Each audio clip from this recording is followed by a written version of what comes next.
is doing what? It's going into the board. And let's say I have a negatively charged particle, and it's moving this way. Moving this way. So what's happening? So let's take our right hand, point this way. It's going into the plane. The vehicle is going into the plane, so our hands are going to curl like this. And then take our thumb and our finger. Our thumb points this way. However, there's one thing to note. Because this is a negatively charged particle, we have to flip the direction that the right hand rule tells us. So in fact, force is going to go this way. Okay?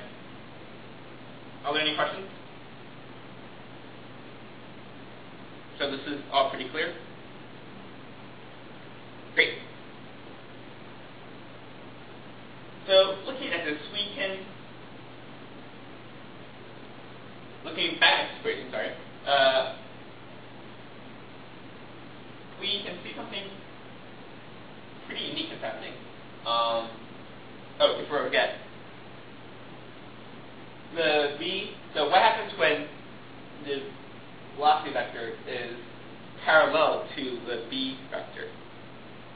So what happens when this b angle is 0? Well, sine of 0 is 0. So the particle does not experience a charge. The particle does not experience a magnetic force. What happens when the particle is going in the completely opposite direction of the magnetic force field? In that case, sine of, so I guess a better wording of this question is, okay, so what happens when phi is 180? So when phi is 180, sine of 180 is 0. So the force is also 0. Okay, so that's something to keep in mind, that when the particle is moving parallel or anti-parallel to the magnetic field, it does not experience a magnetic force. Anyway, the interesting thing I wanted to point out was that this force, because of the cross product, is always perpendicular to the velocity vector and the magnetic field vector. So what that means is that the force vector will never have a component parallel to the velocity vector. And that should sort of ring a bell from the mechanics, you know, because then we can get a pretty interesting trajectory. Because the force never has a component parallel to the velocity vector, a particle moving under a b field will never change its speed. Its speed will always remain constant unless its kinetic energy always remains constant. So what does change? The direction. Great. Yes, the direction of the particle would change. Okay? So something to keep in mind is that magnetic forces can only change the direction and not the speed of a particle.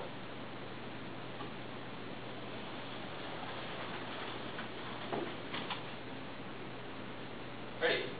So let's say we have a positive charged ion, and let's say we have, let me move this down a bit. Let's say initially it's moving in this direction. So what's the force acting?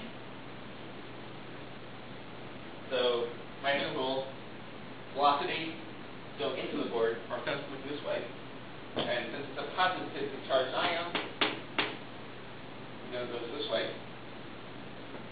Okay, so the force is going this way, velocity is going this way. We try to draw a trajectory.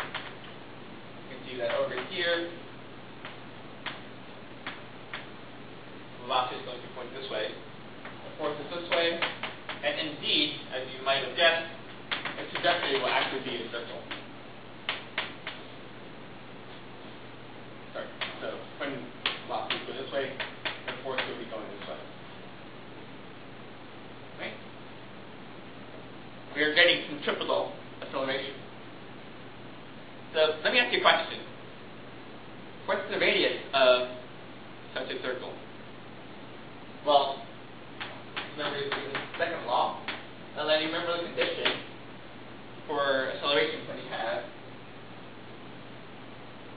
particle moves in a circle.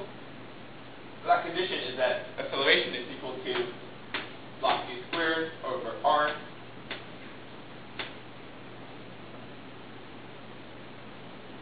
So what can we do here? We know that the force acting on this particular positively charged particle is equal to this. F is equal to Q times the cross product of B and D. And we also know that this condition has to be satisfied if the particle is moving in a circle.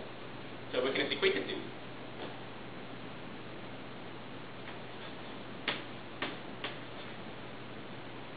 In this case, what's the angle between the magnetic field and the velocity vector? Velocity vector is in this coordinate plane, the xy plane, the blackboard plane. And the v vector is in the z direction. So the angle between them is 90 degrees. So sine of 90 is 1. Right?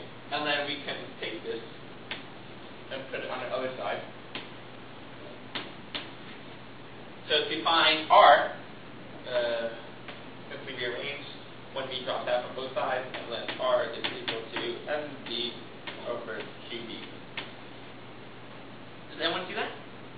So this r is this radius here.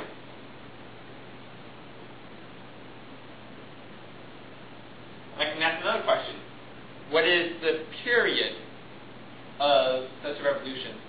So the period, as remember, is the time it takes to go around the circle once. So how can we do that? The period is the unit of time. Assuming that we know the radius of such a trajectory,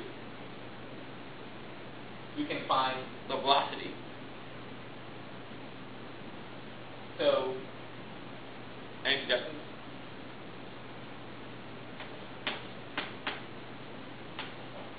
Time is equal to distance divided by velocity, right? So our distance here, let's use one circumference, 2 pi r, and the velocity here, we can take this equation and rearrange it to find the velocity, assuming that we know the radius.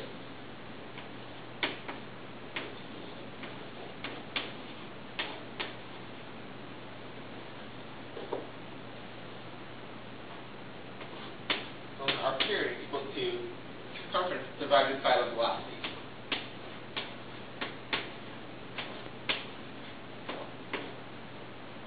Right.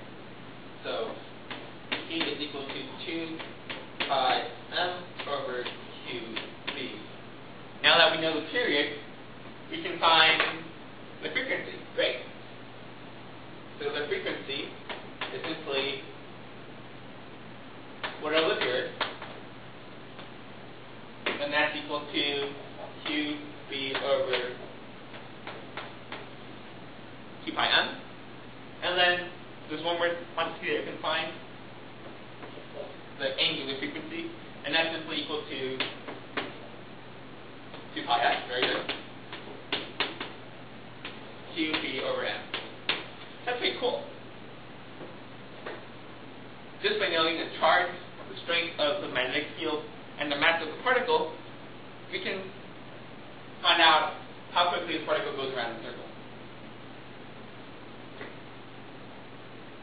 Are there any questions for this?